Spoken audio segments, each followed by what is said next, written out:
제조업에서 주로 이슈가 되지 않을까 싶습니다. 우선 대략의 어젠다는 이렇습니다.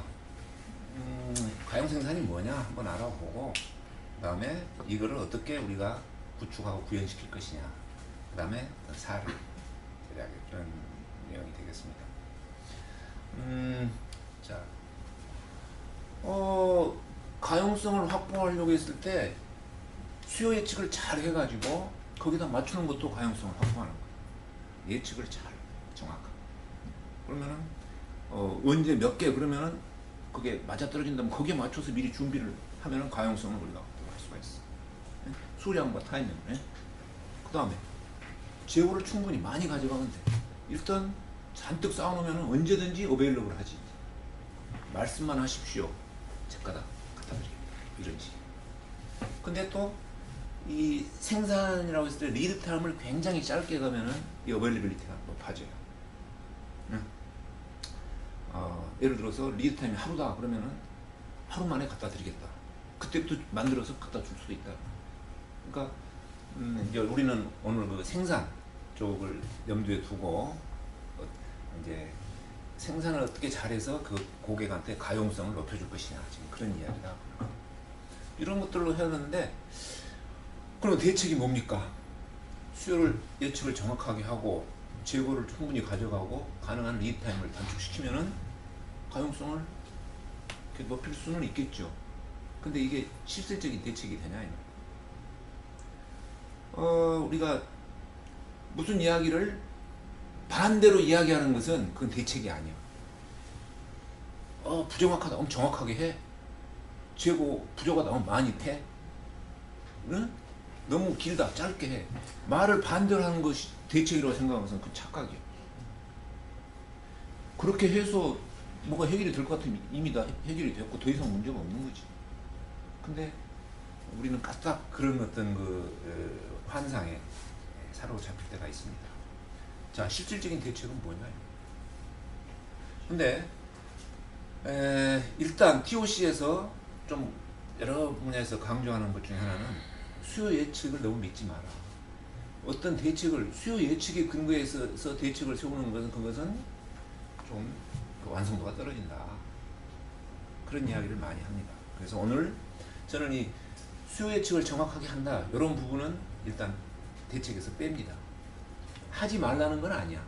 그러나 어떤 트렌드 정도, 개략적인 것은 하지만은 거기에 의존해서 예측이 정확하면 뭐가 일이 잘 되고 부정확하면 일이 안 되고, 이런 식의 이야기는 오늘은 내가 안 한다 이 말. 효과는 있지만 그것을 그 노력 대비 효과가 떨어지는 거예요. 그 다음에 충분한 재고. 글쎄요, 사실 재고를 무작정 많이 가져갈 수는 없죠. 근데 여기서 이야기는 적정 재고가 뭐냐 이 말. 적정 수준의 재고가 어떤 것이냐, 이런 이야기를 해야 될 것이고, 그 다음에 리드 타임을 짧게 가져가면 좋은데 이것도 하루아침에 짧게 가져갈 수는 없는 거죠. 어느 정도의 리드 타임은 어떤 그 제품의 속성상 다 나름대로 가지고 있다 그 말이에요. 그래서 실질적인 대책이 뭐냐, 이제 이걸 한번 찾아보는데, 한번 좀 가볍게 한번 터치를 한번 해보겠습니다. 자, 뭔가를 투입을 해서 부품이든 반제품이든 어느 기간 동안에 해서 이렇게 이제 나옵니다. 그러면 완제품이 나오는데, 자, 생산 리드 타임이 아주 깁니다.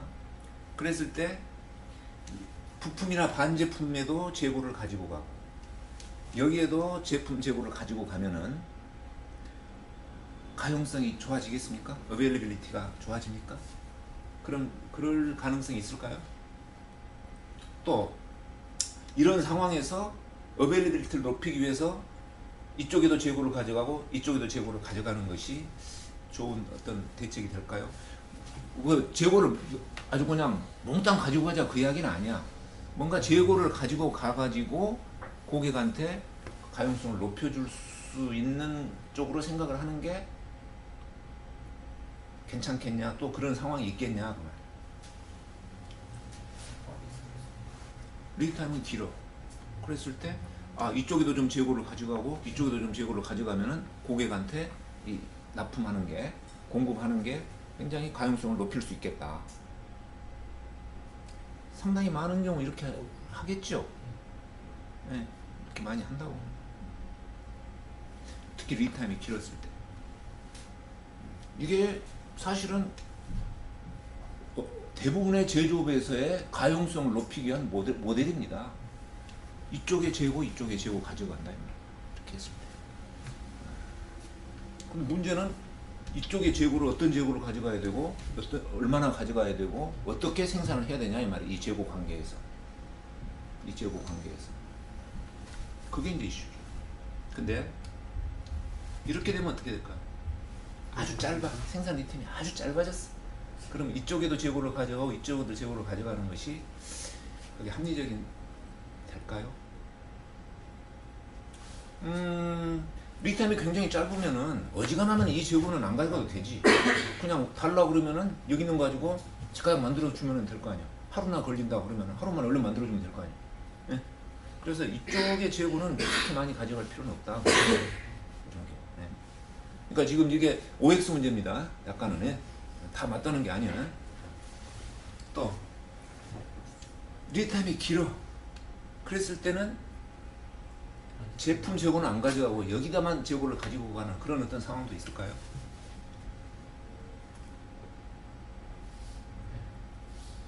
리타임은 길지만 나는 제품 재고는 안 가져가겠다. 예를 들어서 아주 고가인 제품, 완제품 재고가 굉장히 부담스럽겠죠. 또 한 번 가공을 하면은 그것이 나중에 재료를 쓸 수도 없는 그런 어떤 그 주문 생산의 경우, 네, 고가의 주문 생산 제품 같은 경우는 이걸로 가지고 가는 것은 리스크가 있지. 일반적으로 그때는 이쪽에 재고를 가져가 가지고 주문이 오면은 길더라도 만들어. 고객한테 기다려라 이렇게 하는 거지. 근데 생산 리드 타임이 길다 짧다는 것은 상대적인 거야. 고객이 기다릴 수 없는 시간, 그거는 긴 거야. 근데 고객이 기다릴 수 있는 시간은 짧은 거야. 제품에 따라서 그건 달라. 네. 어떤 경우는 아주 전문성 있고 이런 제품들은 예를 들어서 몇 개월 기다린다. 배 같은 건 어때요? 배. 3년 걸리잖아. 건조하는데 2년, 3년. 그건 기다리는 거야. 근데 조그마한 어떤 전자제품 같은 거 이런 것들, 의료 장비 같은 경우는 그렇게 리타임이 길지 않을 수도 있어요. 하여간 근데 리타임이 굉장히 짧았어. 그랬을 때 완제품 재고를 가져갈 필요가 있을까요? 없을까요? 더 짧아졌어. 아까보다는 더 가져갈 필요가 없을 수도 있겠죠. 근데 하여간 이런 여러 가지 상황이 있을 수도 있겠다 그 말이야. 여기서 그냥 딱 부러지게 뭐 그러면 안 돼 그런 것보다는 생각을 한번 해보자는 거지. 또 이런 경우 리타임은 길어. 근데 완제품 재고만 가져가. 여기는 안 가져가. 이런 경우가 있을까요? 어떻게 생각해? 상상 바뀌면 이게 얼핏 보면 약간 넌센스죠. 리타임은 긴데 제품 재고를 가지고. 이런 경우는 굉장히 리스크가 크죠. 근데 자기가 이 경쟁에서 이렇게만 해야 산다 그랬을 때는 뭐 이렇게 갈 수도 있겠어. 예를 들어서 그 제가 경험한 바로는 옛날에 통신 장비 납품하는 그 통신 회사에서는 이렇게 갔을 거예요. 굉장히 긴데 만들어 가지고 딱 가지고 있다가 그때 이제 계약을 해서 낙찰되면 그때 납품을 바로 하는 뭐 이런 식이야. 그러니까 그건 굉장한 횡포죠. 말하자면. 이런 경우도 어쩔 수 없이 있어야 될 경우도 있겠다. 하여간 자, 제가 지금 여러 가지 케이스를 한번 이렇게 해봤습니다만은 또 이런 식의 짧은데 또 이렇게 가져갈 거냐. 사실 이 재고라는 것은 가능하면 완제품 재고는 안 가져가는 게 좋잖아요. 이쪽으로 가지고 있어야 재활용 가능성도 크고 뭐 어떤 여기서 이제 어떤 그런 뭐 추가적인 비용, 리스크를 줄여드리는 거지. 특히 이런 경우라면 이거 가지고 가면 약간 더 넌센스지. 네. 하여간 그러나 어쩔 수 없이 그렇게 되는 경우가 있다. 자, 뭡니까? 가용성을 높인다는 이야기. 아까 제가 가용성이라는 것은 수량과 타임이라고 그랬어요. 시기와 타임. 그러면은 시기와 타이밍을 어떻게 잘 맞출 것이냐, 시기나 타이밍이 똑같네. 수량과 시기를 어떻게 잘 맞춰줄 것이냐 하는 것이 이제 실질적인 대책인데, 오케이, 생산 수량을 어떻게 정할 것이냐, 또 생산 시기를 어떻게 할 것이냐, 이게 이제 생산에 있어서 굉장히 중요한 하나의 대책의 포인트다 그 말이야. 자, 가용성을 높이려면은 몇 개를 언제 생산할 것이냐, 몇 개를 언제 생산할 것이냐, 그것이 실질적인 대책의 그 실질적인 내용이다 그 말. 그래서 이게 뭡니까? 생산 계획이란 말을 많이 쓰지. 생산 계획을 어떻게 잘 세워서 공급을 해줘야 고객한테 가용성을 높일 것이냐. 이 생산 계획의 문제라고도 볼 수 있어요, 사실. 근데 생산 계획을 우리가 다루려고 했을 때, 고객에 대한 가용성을 이야기를 했을 때, 한 가지 더 생각해 보고 싶은데, 뭐냐? 재고 위치라는 거야. 자, 아까 내가 이쪽 양쪽에다가 재고 그림을 그려놓고 어디다 재고를 둘 거냐? 그게 재고 위치예요. 이 재고의 위치가 이것과 더불어서 가용성을 높이는 데에 굉장히 큰 역할을 한다 그 말이에요. 그러면서도 또 나한테 이득이 될 수 있는 방향으로 내가 생각을 할 수가 있다. 그러니까 원칙은 가능하면은 제품보다는 부품이나 반제품의 재고를 가지고 가는 것이 나한테는 유리해요. 근데 그렇게 되면은 고객에 대한 가용성을 이제 떨어뜨리게 되죠. 근데 답은 어디가 있냐? 그러면서도 고객에 대한 가용성을 떨어뜨리지 않게 하는 게 답이에요. 그 서로 이율배반적인 것을 동시에 달성시키려고 하는 것이 그게 답이다. 그게 솔루션이에요. 그러려면은 재고 위치까지를 생각을 해야 된다. 재고 위치까지를 생각하면서 수량과 타이밍을 정해 주면서 거기에 맞춰서 생산을 해야 된다. 거기에 맞춰 생산. 근데 이제 그 생산의 형태는 우리가 익히 알고 있는 바로는 뭐 주문 생산, MTO, Make to Order가 있고 또 Make to Stock이 있어요. 그게 굉장히 서로 여러 가지로 대비되는 거죠. Make to Order는 주문받고 그때부터 생산에 들어가는 거고, 그때부터 자료 수배해가지고 하는 거. 그 대신 리드타임이 길어. 그러니까 가용성이 굉장히 떨어져. 제품 재고는 없지만. 근데 Make to Stock은 그게 아니야. 만들어 놓고 달라고 하면 그때그때 주는 거야. 가용성은 굉장히 좋지만은 나한테 부담이야. 근데 그 두 가지를 다 동시에 그 중간적인 입장이 있다 이 말이야. 다 만들어 놓자니 너무 부담스럽고, 그렇자니 처음 주문 받아가지고 하자니 너무 늦고, 그 중간적인 게 있어요. 어떻게 잘 할 거냐. 이 가용 생산은 그 중간적인 어떤 그 위치에 있지 않은가, 그렇게 생각을 해요. 이 가용 생산을 어떻게 구현을 할 거냐, 그런 부분인데, 제가 이 책에 사실 이 네 단계로 조금 간략하게 설명을 해 놨습니다. 근데 오늘은 요거를 조금 더 구체적으로 약간 정리를 좀 했는데, 자, 하나씩 한번 보겠습니다. 첫 번째, 목표적으로 설정한다 그랬어요. 목표적으로 설정 단위는 비축 품목, SKU, 스탁 키핑 유니트라고 그러죠. SKU마다 목표적으로 설정을 하는 거예요. 그러면은 목표적으로 설정, 아까 이제 우리 봤다시피 이거는 보충 기간 동안의 예상 최대 수요입니다. 그럼 보충 기간이 뭐냐? 아까 다시 한번 그 그림을 보면은, 자, 여기서 여기까지가 여기 지금 보충 기간이에요. 그 뭐냐면은 요게 그 주문 주기거든요. 주문 주기에다가 그 리드 타임을 더한 거예요. 그러면은 요 목표 재고가 어디냐면은 요게 지금 가용 재고인데, 이 가용 재고를 내가 이만큼 가지고 있으면은 이 기간 동안의 수요는 커버를 한다 그 이야기예요. 요 기간 동안의 수요는. 그렇잖아요. 요거 가지고 있으면 요거 가지고 이때도 쓰고 이때도 쓰고 이때도 쓰고 해가지고 이때 발주한 것이 들어올 때까지는 내가 수요를 커버를 하는 거예요, 실질적으로. 그런 의미가 있잖아요. 그러니까 이 목표점은 어떻게 한다? 이 기간 동안에 어떤 수요를 커버할 수 있는 수요면 되는 거야. 그러니까 조금 안전하게 여기까지 가져가면은 이 기간 동안에 예상되는 최대 수요, 이렇게 잡아놓으면은 일단은 결품은 안 생긴다, 빵꾸는 안 난다, 그런 이야기죠. 그렇게 목표적으로 정합니다. 그리고 목표 재고를 그렇게 정하고 근데 이거를 목표적으로 조정해 줘야 돼요. 그러니까 TOC 이 보충 시스템이 실제 소비량만큼 발주를 하는 거거든요.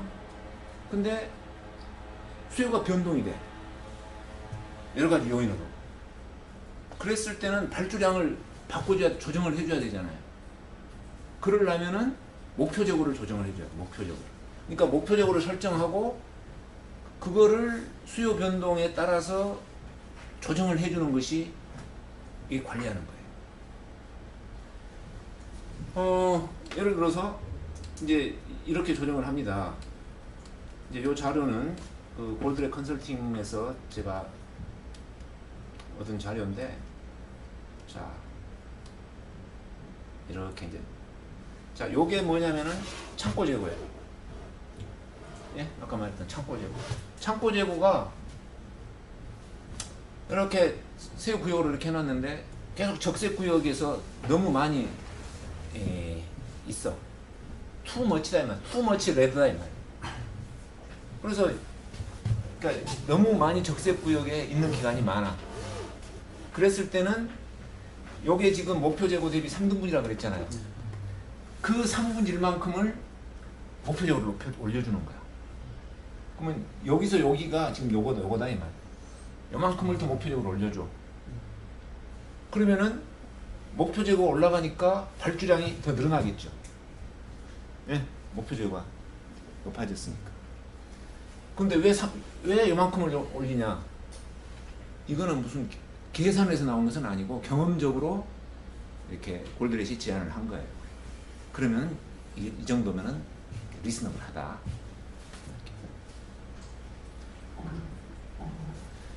그게 투머치 레드 알고리즘 조정을 해요. 그러면은 이제 적색 구역이 있던 것이 이렇게 황색 구역으로 이제 재고 수준이 유지가 되겠죠. 그 목표 재고 조정 주기라든가 이런 것들은 그거는 요거 투머치. 투머치가 얼마에 네, 투머치 레드라고 생각이 되면은 그러면 어느 게 투머치 레드냐? 네. 어느 것이 투머치냐 이 말이야. 네. 그거는 이제 나름대로 또 판단을 해야 돼요. 나름대로. 근데 상식적인 선에서 그럼 이제 요거 가지고 되게 정해 볼 수 있잖아요. 이 까만색 구역이 이 구역에 어느 기간 동안 뭐 한 절반을 이상을 차지한다든가 뭐. 근데 요거는 실무적으로 보면은 아 이때 이렇게 하면 되겠다. 이게 다 잡히는 것들이 있어요. 이게 투머치 레드 알고리즘. 자세한 거는 설명을 안 하겠습니다. 이런 게 목표적으로 조정하는 거다 그러냐. 이건 또 이제 뭐야? 투머치 그린 알고리즘이야. 뭡니까? 이게 지금 그린입니다. 이게 좀 색깔이 그래서 그런데 녹색이에요. 지나치게 재고 수준이 이쪽에 머물러 있더라 그 말이에요. 그랬을 때는 어떻게 하냐? 이제 요 네, 이렇게 또 요 3분의 1만큼 내리는 거지. 이제. 그래가지고 이제 그걸 가지고 3등분을 하는 거야. 그러면은 발주량이 좀 줄어들겠죠. 그래서 이제 이것도 깊이 들어가면은 조금 더 깊이 달아야 될 것도 있습니다. 뭐 쿨링 피리어드도 있고 뭐 등등 여러 가지 있는데 하여간 오늘은 목표적으로 이렇게 조정해가면서 수요 변동에 대응을 한다. 그런데 아까 그 자료에서 그 맨 밑에 있는 건데 어떤 경우에는 이러한 것을 적용할 수 없을 때도 있어요. 이제 이런 것들을 우리가 버퍼 관리라고 그러거든요. 버퍼 관리. 이렇게 목표 재고를 올렸다 내렸다 하는 것을 이제 앞에다가 다이나믹이라는 말을 붙여가지고 동적 버퍼 관리 뭐 이렇게 이야기를 하기도 하는데 아무튼 이 버퍼 관리고요. 그래서 TOC에서는 이 버퍼 관리라는 용어가 굉장히 여러 군데서 많이 쓰입니다. 재고 관리에서 쓰이고 생산 관리에서 DBR에서 쓰이고 프로젝트 관리에서 쓰이고 이 버퍼 관리가 TOC에 굉장히 그 유니크한 TOC에서 만들어낸 다른 데는 없는 그런 거예요. 이거 가지고 어떤 그 이 일을 한 게 굉장히 효과적인 부분이 많이 있어요. 근데 이 버퍼 관리를 쓸 수 없을 때도 있어요. 어떤 경우냐? 너무 확실하게 수요가 급등하거나 급락할 것이 눈에 보이는 경우. 계절적으로 어떤 추석 돌아온다 그러면은 누가 봐도 수요가 굉장히 올라가잖아요. 그럴 때는 이게 뭐 투머치 레드다, 투머치 그린이다 이런 것이 있기 전에 뭔가 조치를 해야 돼. 예. 그게 지금 이거예요. 일시적으로 이걸 중단할 필요가 있어요. 그렇게 하면서 이 목표제고 시스템을 운영을 한다. 이거는 자, 요게 실제 수요입니다. 수요가 이렇게 올라갈 것으로 예상이 돼. 그러면은 미리서 재고를 무조건 아무튼 더 많이 비축을 해서 만들어내야 되죠. 그때는 이 버퍼 관리 이거는 무시하고 운영을 중단하고 일단 재고를 올리는 거야. 그러다가 어느 기간 지나서 이게 이제 수요가 줄어들 것 같다. 확실하게 줄어들 걸로 이렇게 수요가 예상이 되면은 미리서 또 재고를 줄여가야죠. 어떻게. 이런 식으로. 그러니까 이제 이런 것들을 가지고 목표 재고를 아무튼 이제 운영을 하면은 굉장히 좀 합리적으로 적정 수준의 재고를 우리가 가져갈 수 있다. 적정 재고라 수준이라는 것은 넘치지도 않고 부족하지도 않고 그런 개념이죠. 자, 그게 이제 목표 재고를 설정한다는 게 이제 그런 뜻이야. 그 다음에 생산 오더를 발행을 해야 돼. 그럼 뭡니까?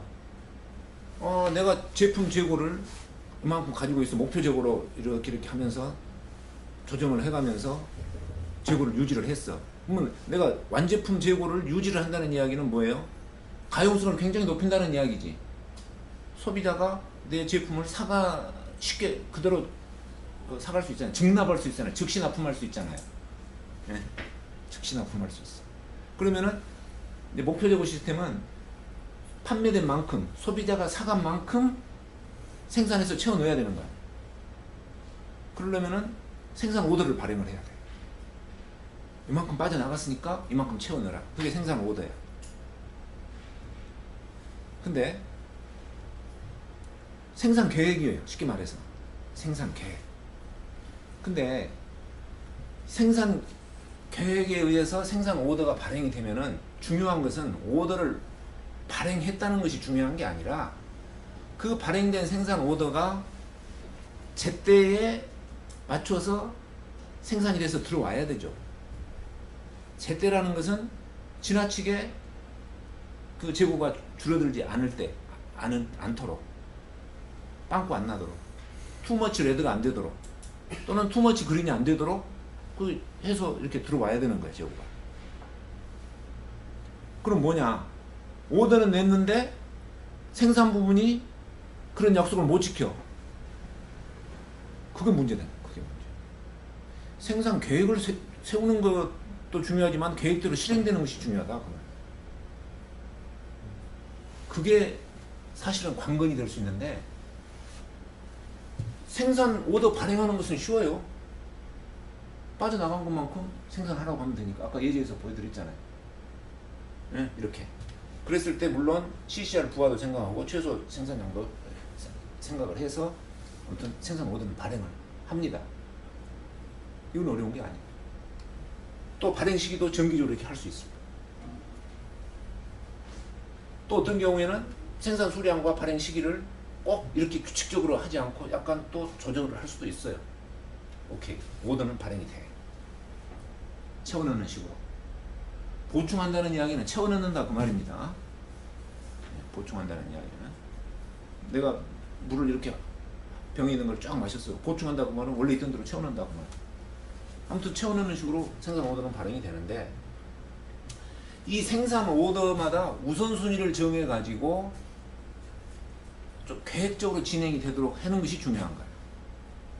그러면은 우선순위를 정한다는 것은 아까 제가 그 버퍼 상태, 색상으로 이야기를 드렸다시피 색깔로 봐가지고 빨간색이면은 좀 더 이렇게 서둘러서 생산이 되도록 하고 녹색이면 좀 여유있게 가고 이렇게 할 수가 있어요.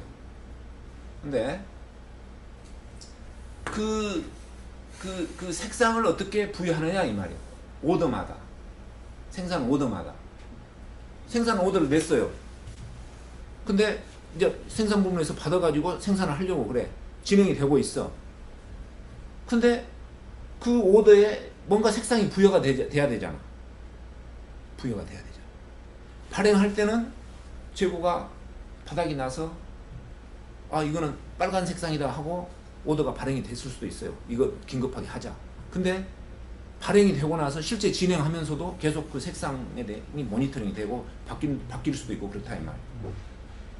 빨간 것이라고 하고 내놨는데 발행했는데 실제로 판매가 주춤해하고 소비가 안 되고 있어. 그러면은 지금은 계속 빨간 것일 필요는 없잖아요. 예. 또 어떤 경우는 녹색이다 해가지고 발행이 됐는데 소비가 많이 돼가지고 많이 빠져나갔어. 여기 지금 곧 바닥나게 생겼어 창고가. 그러면 이게 급한 거 아닌가? 녹색으로 갔던 것이. 오케이?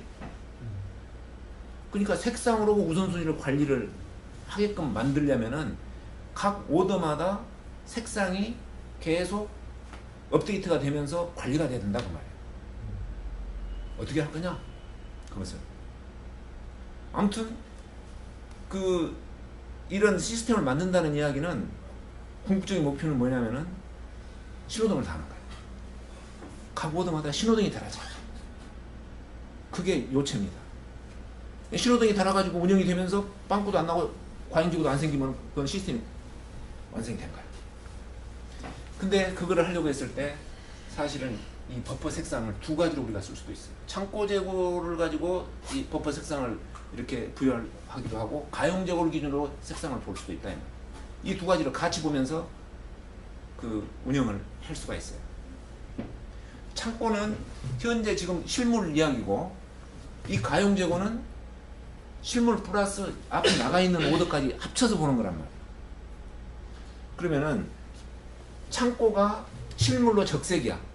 그러면은 지금 굉장히 지금 부족해. 근데 가용 재고가 녹색이야. 그 이야기는 뭐예요? 발주 나간 게 많다 그 말이지. 그랬을 때는 어떻게 해야 돼? 일을 주문을 추가로 내는 게 아니라 오더를 새로 내는 게 아니라 이미 오더가 나가가지고 아직 입고가 안 된 거 이거를 독촉을 하는 거야. 그러면 그 오더가 적색이 돼야 되겠죠. 네, 그 오더가 적색이에요. 그러니까 이 창고 재고와 가용 재고를 같이 보면서 뭔가의 액션을 이렇게 취해갈 수가 있다. 그래서 실질적으로 각 생산 오더마다 뭔가가 그 색상 관리가 돼야 돼. 버퍼 색상 관리. 자, 요거는 아무튼 그 이런 두 가지를 이렇게 한다. 그 이야기는 뭐 이 책을 한번 자세히 보시면서 그 의미를 한번 캐보시고 예를 들어서 이런 것도 한번 봅시다. 이것도 아주 재미있는 예제인데 목표 재고가 500개짜리 어떤 하나의 품목입니다. 그게 창고에 현재 지금 100개가 있어. 근데 PO가 3개가 나가 있어. 그럼 창고 재고는 100이고 가용 재고는 몇 개입니까? 이거 더한 거죠. 가용 재고로 보면은 100에다가 400을 더하니까 500개야. 목표 재고로 딱 차 있어. 가용 재고는. 오케이? 그런 상태입니다. 그러니까 아까 그림으로 보면은 창고 재고로 보면은 100이야. 그러니까 상당히 적색 영역에 속할 수가 있는데 가용 재고로 보면은 이렇게 속해야겠다. 그죠? 그러면 어떻게 해야 돼? 요 나간 PO들을 프로덕션 오더, 생산 오더를 좀 당겨서 빨리 들어오게 해야 될 거라 이 말이야. 그 방법이 뭐냐 이거지. 오케이? 그러면은 여기 나가 있는 거야. 여기 200개짜리가 나갔었어. 앞전에. 그 다음에 100개짜리가 이렇게 나갔단 말이야. 그러면은 요 오더로 봤을 때 이 오더는 지금 빨간색을 달아야 돼. 이 오더에 대해서는. 왜냐? 이 오더 뒤에 있는 그 수량은 버퍼 상태를 봤더니 목표는 500인데 100이야. 그래서 버퍼 상태가 20%야. 30%, 33% 미만이야. 그러니까 요 오더는 이 빨간색을 달고 있으면서 이제 빨간색을 딱 부여를 해줘야 돼. 그래야 이거 빨리 들어야 되겠다. 뭔가의 그런 긴급도를 여기서 나타내는 거야. 근데 요거를 봅시다.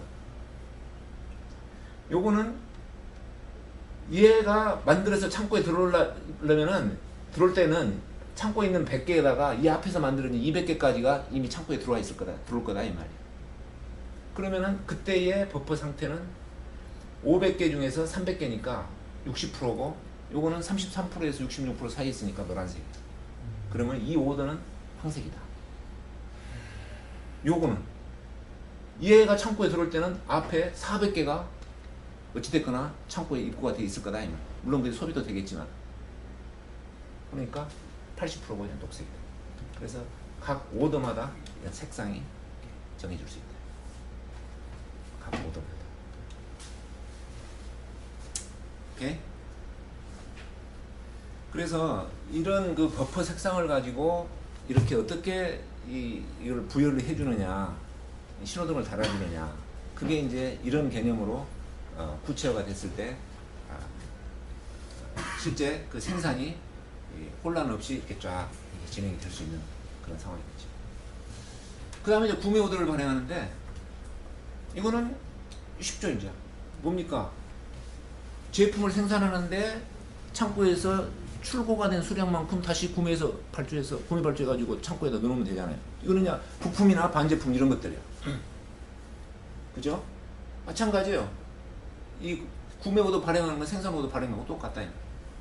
그러니까 지금 아까 내가 서두에 이렇게 생산 리드타임 있을 때 완제품 재고하고 부품 반제품 재고하고 지금 두 개를 다 가져가고 있는 어떤 그런 상황이죠. 그래서 이쪽에서 제품이 빠져나가면은 생산 오더가 나가고, 생산 오더에서 부품이 출고가 돼가지고 생산에 쓰이면은 이쪽에서 다시 구매 오더가 나가고, 그렇게 해서 양쪽의 재고를 유지하면서 이제 이렇게 진행이 된다. 그 말이에요. 로직은 똑같아. 물론 그때 이제 뭐 MOQ도 생각을 했죠. 예? MOQ. 미니멈 오더 퀀티티. 최소 구매 수량. 자, 그런데 여기에 내가 부품 MTA라는 말을 썼어요. 사실 이 구매 오더 자체도 부품에 대한 MTA로도 볼 수가 있어. 그럼 MTA라는 게 뭐냐? 목표 재고 시스템을 운영하는 것이 MTA라고 보면 된다 이 말이야. 오케이? 목표 재고 시스템 운영해가지고 빠져나간 것만큼 채워 넣도록 뭔가가 생산 지시가 내려가면은 그건 제품에 대한 MTA고, 소비된 만큼 부품들이 구매 발주가 나가게 하면은 그것은 부품에 대한 MTA예요. 근데 제가 굳이 부품 MTA라는 말을 쓰는 이유는 뭐냐? 어떤 경우에는 제품 MTA는 안 하고 부품 MTA만 하는 회사도 있어요. 막상 현장에 들어가면은 진짜 아주 오리무중입니다. 어디서부터 손을 대서 어떻게 이 생산 시스템을 만들지 오리무중인데, 제가 부품 MTA라는 말을 안 썼어요. 그냥 MTA라고 썼어요. 그러면서 아무튼 그 시스템을 두 군데 부품 MTA를 구축하는데 두 군데 실제로 지금 돌아가고 있는데, 그래서 야, 이거는 부품 MTA라고 별도로 구분을 하는 게 좋겠다 이런 생각도 좀 들어요. 오늘 이렇게 썼어요. 근데 내 책이나 다른 데서는 부품자 빼고 그냥 MTA라고 했어요. 자, 그거는 내가 좀 이따 사례 때 이야기를 하겠습니다. 자, 그러니까 지금 개념적으로는 제품 MTA냐 부품 MTA냐 이거를 구분해 놓은 게 이 생각을 딱 정리하기가 좋다 이 말이에요. 무슨 말인지 아시겠죠? MTA라는 건 뭐냐? 목표 재고 시스템을 운영하면 MTA야 사실은. 다만 그것이 생산하고 결부됐을 때, 네?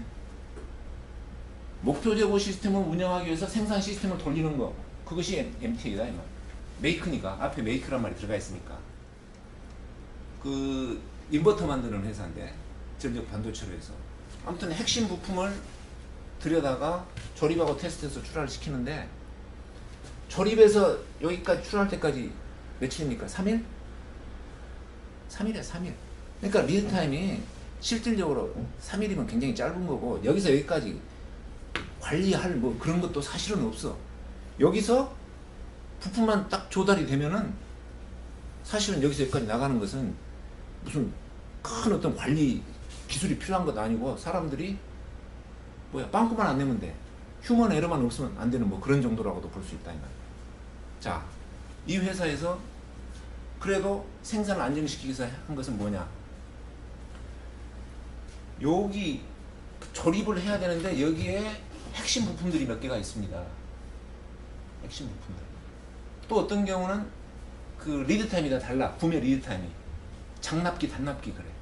그러면은 조립을 하려고 그랬을 때 그 조립하려고 있는 부품 중에 짝이 안 맞으면은 그때부터 이게 난리가 나는 거야. 이제 회사 전체적으로. 그걸 키팅이라고 그래.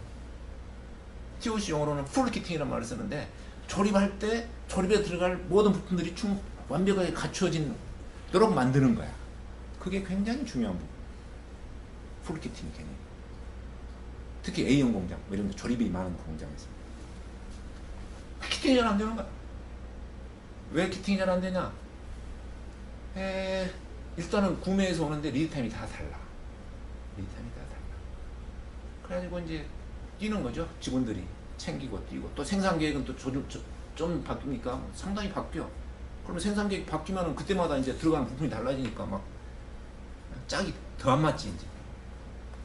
그래서 여기다가 이 MTA를 적용을 하는 거야.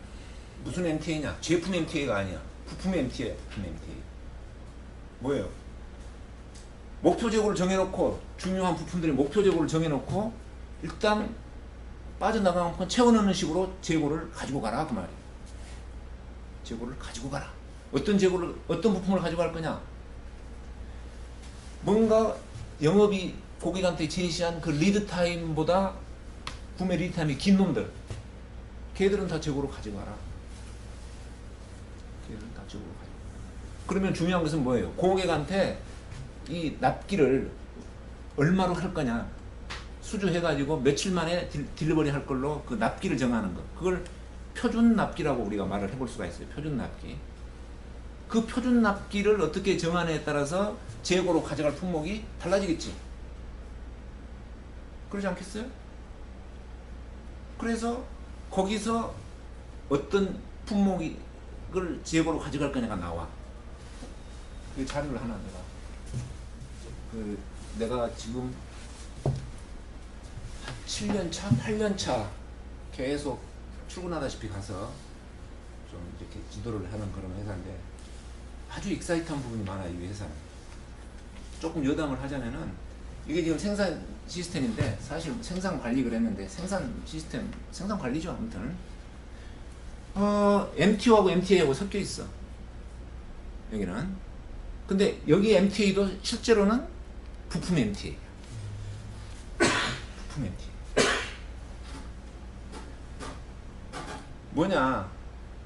이 공작기계에 들어가는 그 컨트롤러는 일본 환학에서 수입을 하는데 이게 재료비의 한 20%, 25%를 차지해. 1억짜리 기계면 2,500만 원을 환학에다가 주고 사오는 거야.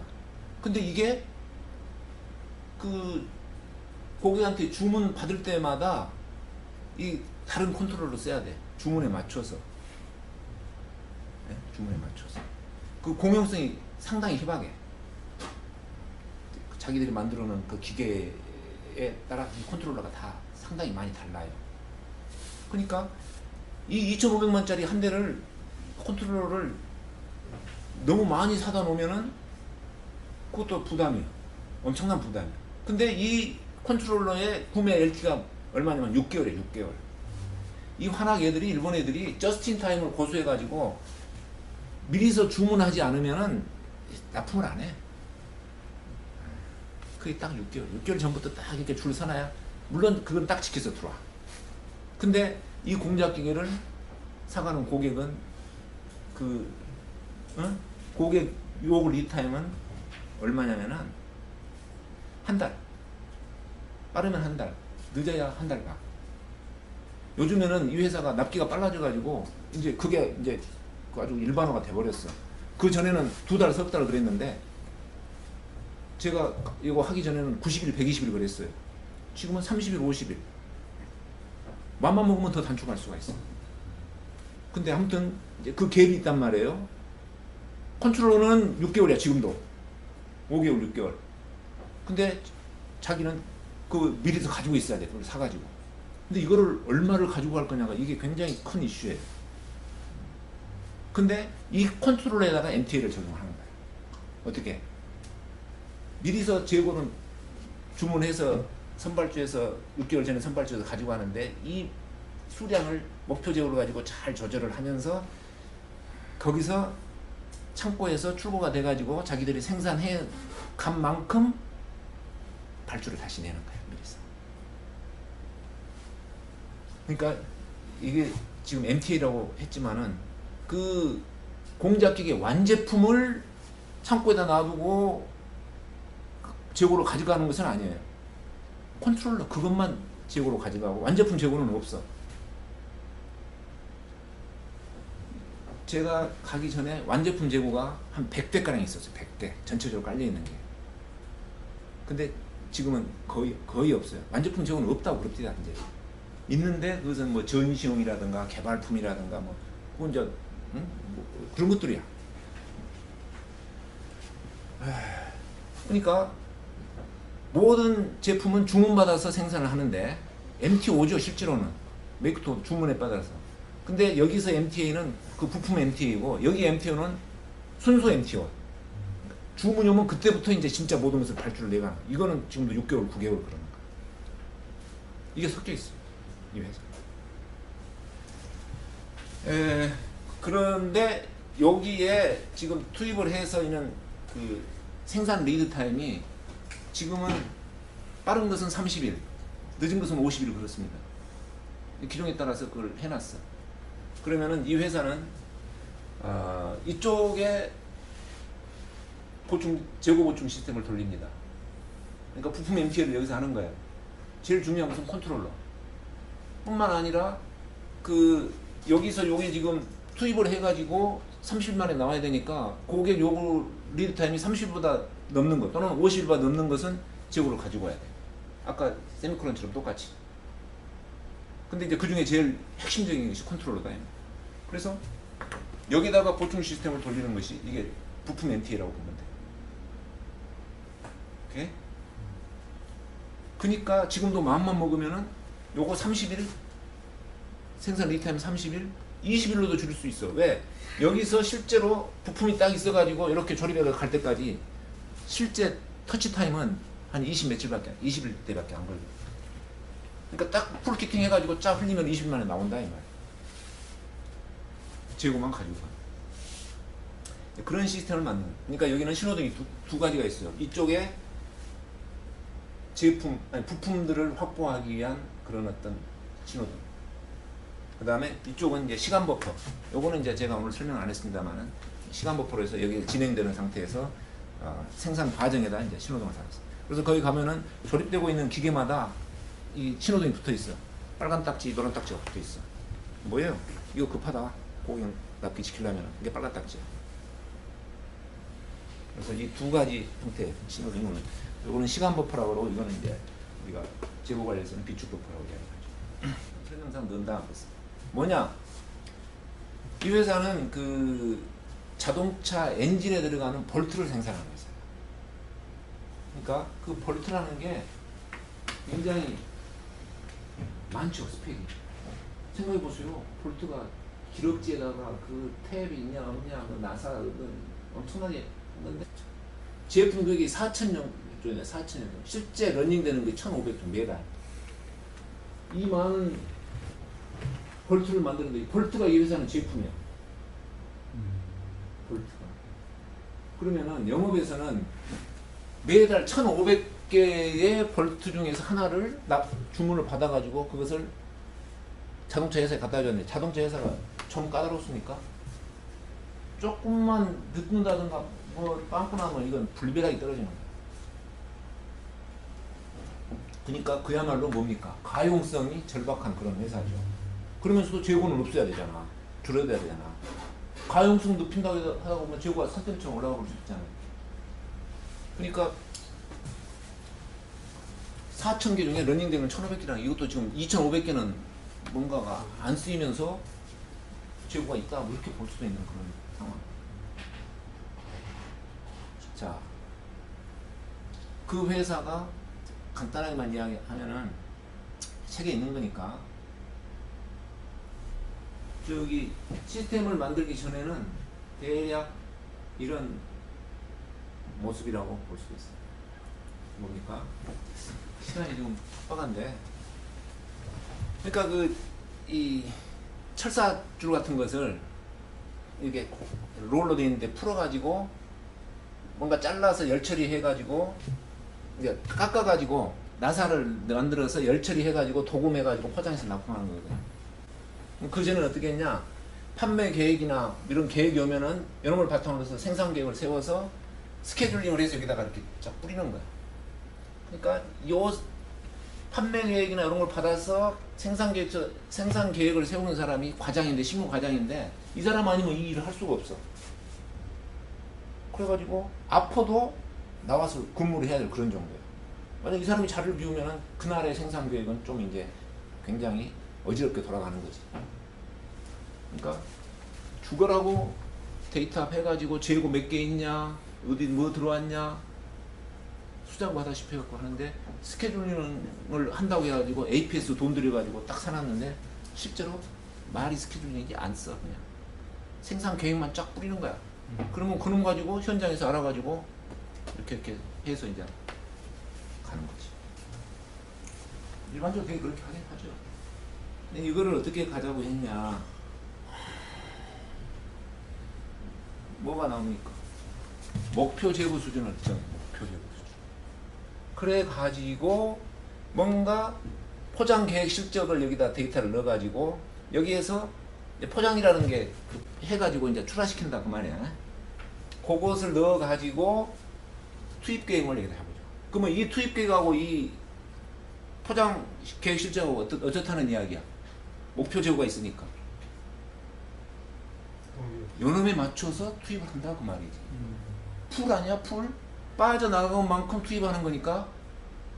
예? 만큼 투입하는 거니까. 예? 풀 시스템이죠. 그러면은 이 시스템은 뭡니까? 제품 MTM입니까? 부품 MTM입니까? 제품 MTM이지. 요게 제품에 대한 목표 재고 수준을 해가지고 1,500개 제품에 대해서 목표 재고 수준을 정해가지고 당일 출하가 되는 거 그만큼을 빠져나간 만큼을 이렇게 투입을 하는 거. 이거야 이거. 그러니까 컨셉은 뭐예요? MTA 제품 MTA 제품 MTA 목표 재고 수준 정해가지고 거기에 이것만 정해주면은 여기서 이렇게 진행되는 것은 그거는 현장이 너무나 잘 알아. 개입할 필요도 없어 관리가. 그렇게 시스템을 만들었는데 실행 과정에서 아무튼 뭔가에 알 수 없는 뭔가에 버그가 있었어. 그러니까 지금 그 이야기인데 뭡니까? 출하 실적을 또는 판매 계획을 반영을 해가지고 목표 재고를 수립을 하고 목표 재고 대비 출하된 것 목표 재고 대비 출하된 것만큼 재고 보충 계획을 써서 여기다가 신고를 합니다. 이게 제품 MT예요. 제품 MT. 그래서 생산 계획을 가지고 어떻게 투입을 백워드로 해서 약간 APS 돌려가지고 조금 해서 이렇게 그래가지고 그때 못 쓰던 APS를 쓰도록 했습니다. 근데 실행이 참 아쉬워요. 되게 그거예요. 크게는. 자세한 내용은 제 책을 참고하시고요. 자, 마지막으로 MTS, MTA, VMI 어떤 차이가 있냐? MTS는 전통적인 비축 생산 방식. 이거는 아까 했다시피 주문점 방식으로 재고가 얼마나 있냐? 부족하면 그거 만들어라. 그거 만들어 이렇게 나가는 거야. 맞죠? 예제로. 근데 요거는 빠져나간 것만큼 이렇게 하는 목표 재고로 가지고 하는 거. 근데 VMI하고 비슷한 거 아니냐? VMI가 뭡니까? 벤더 매니지 인벤토리야. 벤더 매니지 인벤토리. 그러면은 벤더가 공급자가 자기 고객한테 사용할 부품을 다 갖다 놓고 안 떨어지기만 계속 되는 거야. 그게 VMI예요. 예? 벤더가 관리해주는 인벤토리 제공 관리 시스템이에요. 그러면은 MTA도 빠져나간 것만큼 보충을 해서 공급을 해주는 거고, VMI 하는 사람도 자기 고객이 갖다 쓰면은 그럼 빠져나간 것만큼 보충을 해서 채워 넣는 거죠. 그런 점에서는 똑같아요. 보충한다는 측면에서. 빠져나간 것만큼 보충한다는 측면에서는 같은 거야. 오케이? 빠져나간 것만큼 보충한다. 그건 같은 거야. 근데 VMI를 한다 그랬을 때 목표 재고를 정해가지고 정말로 그것에 맞춰서 이렇게 된 것만큼 보충을 해주느냐, 아니면은 봐가지고 빵꾸나게 생겼네? 그러면 일단 갖다 놓고 보자 이렇게 하느냐. 어떻게 하든 그건 VMI는 VMI야. 안 그래요? VMI는 뭐야? 내가 우리 고객이 쓸 것을 내가 관리해준다. 그것이 VMI야. VMI를 하더라도 MTA 방식으로 하면은 효과가 클 거다 그 말이지. 예? 관리를 그런 정도로 생각을 하면 좀 되리라고 봅니다. 그러니까 VMI를 해도 MTA 방식으로 해라 그 말. 그건 뭐예요? MTA 방식으로 하는 말은 목표 재고를 정해라 그 말이지. 목표 재고를 딱 그거야. 그러니까 목표 재고를 정해놓고 재고 관리를 하느냐 안 하느냐, 그게 시중에서 하는 재고 관리하고 TOC에서 하는 재고 관리하고의 근본적인 차이는 그게 있어요. 목표 재고를 정해서 하면은 그건 TOC 방식이라고 보면 돼요. 그럼 VMI도 TOC 방식으로 할 수 있다.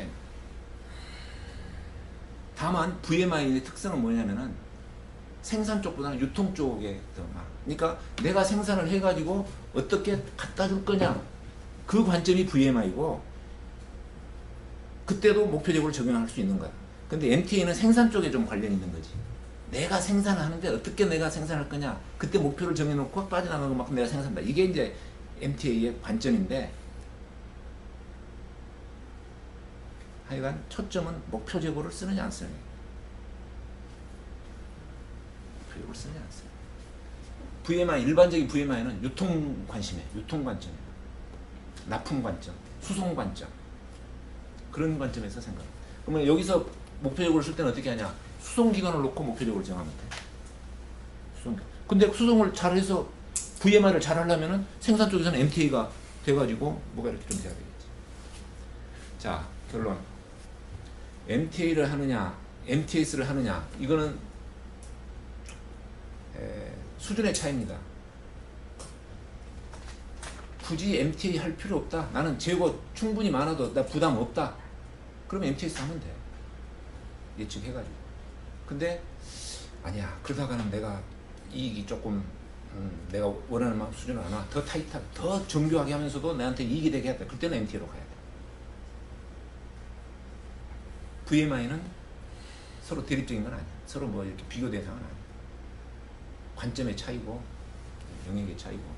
다만 VMI를 해도 목표 재고를 가지고 MTA 하던 것처럼 해라. 저는 그렇게 이야기를 하고 싶다. 오케이. 그래서 오늘 제가 MTA라는 말로 말씀을 좀 드렸는데, 초점은 뭐냐? 목표 재고입니다. 재고 관리, 재고가 있는 곳에 목표 재고 개념으로 재고 관리를 하면은 그것이 효과가 크고 굉장히 시스템 구축에 메리트가 있다. 그래서 이게 생산뿐만 아니라 유통 쪽에도 그것이 접목이 되는 거고, 생산과 유통 쪽에 목표 재고를 가지고 연결을 시키고 했을 때 SCM입니다.